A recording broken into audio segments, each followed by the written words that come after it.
Hope you guys are doing well. Welcome back. In today's video, I'm going to show you that how you can apply on the jobs on the LinkedIn. So let's get started. So first of all, what we have to do, simply we have to go to our LinkedIn, and after that we have to create our account. And before applying on the job, we have to make our profile stronger. How we can do that? Simply we have to add the every info like our education, our experience, our courses. After adding everything, simply we have to go to the job section. And after going to the job section, after completing our profile, we will get the jobs according to our interest, according to our experience in the courses.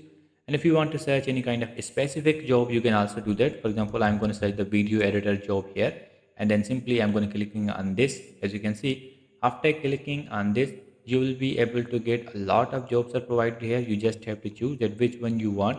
For example, here's an option for the easy apply. After clicking on the easy apply, all the details of your LinkedIn profile will be sent to this organization, and then they will contact you. I'm going to clicking on this. As you can see, let's click on the next here, and we have to enter our number, and then you will be redirected to the site. So in this way you can apply on the LinkedIn jobs. I hope you guys understand this video that how you can do that. So see you in the next video.